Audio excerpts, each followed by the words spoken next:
నిండు నూరేళ్ల సావాసం సీరియల్ ఈరోజు విశేషాలేంటో చూద్దాం. దానికి ముందు అక్కడున్న సబ్స్క్రైబ్ బటన్ని నొక్కండే. అయితే ఇక మనోహరి ఇక అమర్‌కి గతం గుర్తుకు వచ్చిందా అని ఆలోచిస్తూ ఉంటుంది. ఒకవేళ తన భార్య భాగ్యని వరకే గతం గుర్తుకు వచ్చిందా అనేసి అనుకుంటూ ఉంటే, ఇక చెంబా మాత్రం అది గనక వస్తే ఇక నీ పని అయిపోయినట్టే. నువ్వు ఇక అమర్ సార్‌ని పెళ్లి చేసుకోవడం ఇక నీ ఊహే అనేసి అంటుంది. ఛ! నేను అలా జరగనిస్తానా? నేను ఊరుకోను. ఆ ప్రచండ కనుక సరిగ్గా చేసి ఉంటే నాకీ పరిస్థితి వచ్చి ఉండేదే కాదు అని మనోహరి అంటుంది. అమర్ మేజర్ ఆఫీసర్ దగ్గరికి రాగానే, మళ్ళీ నువ్వు డ్యూటీలో జాయిన్ అయినందుకు నాకు చాలా సంతోషంగా ఉంది. అమరేంద్ర, నువ్వు మాత్రం ఈ ఆపరేషన్‌ని పూర్తి చేయగలవని నాకు నమ్మకం అనేసి మేజర్ ఆఫీసర్ అంటాడు.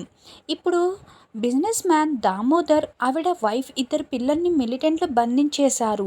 లోపల వాళ్ళు బందీలుగా ఉన్నారు అని ఆఫీసర్ చెప్పడంతో, సురేష్ సార్, లోపల సీసీ కంప్యూటర్లు ఉన్నాయా అని అమర్ అంటాడు. లోపల సీసీటీవీ కెమెరాలు ఉన్నా కూడా హ్యాక్ చేయలేకపోతున్నాం. ఇక మొత్తం డోర్లన్నీ క్లోజ్ చేసేసి ఉన్నాయి. టెర్రస్ పై నుంచి కూడా వెళ్ళడానికి కుదరడం లేదు. అక్కడ కూడా ఒక డోర్ ఉంది అని ఆఫీసర్ చెప్తాడు. అయితే లోపల ఎక్కువ మంది ఉన్నట్లు లేదు.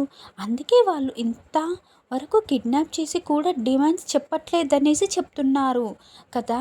సరే, బిల్డింగ్ బ్లూప్రింట్ ఉంటే ఇవ్వండి.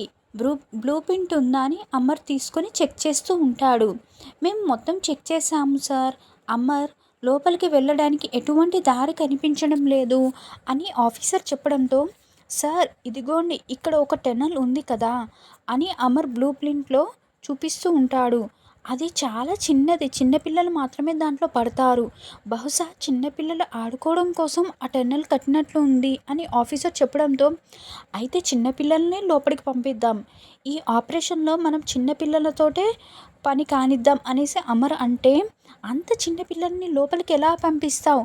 ఇది చాలా రిస్క్ కదా అని ఆఫీసర్ అంటాడు. ఏం మాట్లాడుతున్నావు? అమర్‌ని, ఫ్యామిలీని రిస్క్‌లో పెడతావా అనేసి ఆఫీసర్ చాలా షాకింగ్‌గా అడుగుతూ ఉంటే, సార్ దేశం కోసం, మనం కాపాడడం కోసం ఏమైనా చెయ్యాలి సార్. నా చిన్న కూతుర్ని చాలా తెలివైంది. నేను ఈమెని ఈ ఆపరేషన్‌లో పెడతాను సార్ నా బుజ్జమ్మని అనేసి అంటాడు.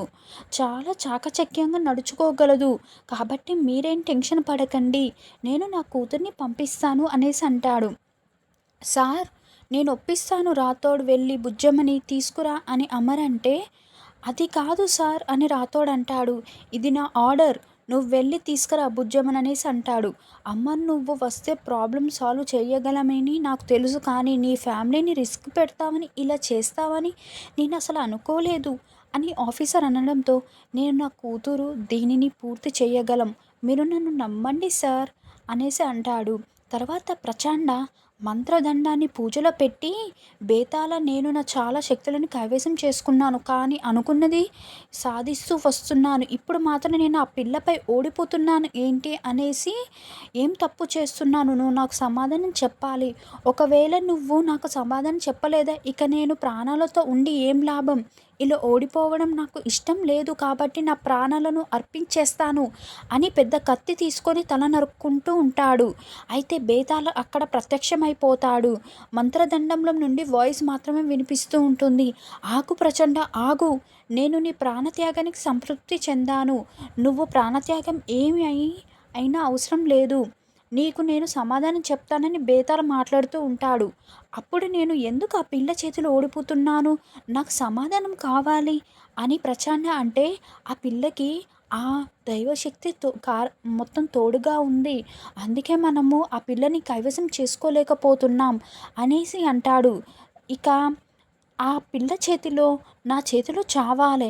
నేను ఏం చేయాలో చెప్పు అని ప్రచండ అడగడంతో, సరే నీకు నేను ఒక అవకాశం ఇస్తాను. దానిని సద్వినియోగం చేసుకో అని బేతాళ చెప్తుండే, సరే ఏం అవకాశమో చెప్పు, ఎలా సద్వినియోగం చేసుకోవాలి అని ప్రచండ అడుగుతూ ఉంటే, అది నీకే తెలుస్తుంది అని బేతాళ వాయిస్ మాయమైపోతుంది. ఏంటి నాకే తెలుస్తుంది అని మంత్రదండాన్ని తలకు అంచుకొని కళ్ళతో ఏదో చూస్తూ ఉంటాడు. నాకు ఇప్పుడు అర్థమైంది ఎలా సద్వినియోగం చేసుకోవాలో. ఆ పిల్లని ఎలా చంపాలో నాకు అర్థమైంది. ఇక ఉండగా ఏంటి రాథోడ్ రెస్క్యూ ఆపరేషన్ కోసం చిన్న పిల్లని తీసుకువెళ్ళడం ఏంటి? నేను అస్సలు అంగీకరించనని బాగి అరుస్తూ ఉంటుంది. అది కాదు మిస్ అమ్మే, ఇది సార్ ఆర్డర్. నాకేం తెలవదు. నీకేం తెలియదో బుజ్జమ్మ, నువ్వు ఊరుకో అని బాగి అంటే, నాన్న ఉండగా నాకేమవుతుందమ్మా, నన్ను పంపించని బుజ్జమ్మ అంటూ ఉంటుంది. ఏంటి బాగి, ఇది అమ్మ ఆర్డర్. నువ్వు ఒప్పుకున్నా ఒప్పుకోకపోయినా బుజ్జమ్మని పంపించి తీరాల్సిందే అని మనోహరి అంటుంది. అయినా కూడా చిన్నపిల్లలను నీకుంటే తెలుస్తుంది. మనోహరి నీకు కూతురైతే నువ్వు పంపిస్తావా? తాడు బొంగరం లేని దానికి చిన్నపిల్లల విలువ, అమ్మతనం విలువ నీకేం తెలుస్తుంది అని బాగి అంటే, నాకు కూడా కూతురు ఉంది బాగి అని మనోహరి నోరు జారేస్తుంది. ఏంటంటే, మీకు కూతురుందా? కూతురుంటే ఎక్కడ ఉంది? మీకు పెళ్ళయిందా? పెళ్ళై ఉంటే మీరు మా ఇంట్లో ఎందుకు ఉన్నారు అని అంజు, ఆనంద్, ఆకాష్ అందరు నిలదీస్తారు. చచ్చింది గొర్రె అని చంప మనసులో అనుకుంటూ ఉంటుంది. చెప్పు మనోహరి, పిల్లల ప్రశ్నలకు సమాధానం చెప్పు అని బాగి అంటే, నాకు కూతురు లేదు, పెళ్ళి కాలేదు. ఒకవేళ ఉండి ఉంటే పంపించేదాన్ని అని చెప్తున్నానని మనోహరి కవర్ చేస్తుంది.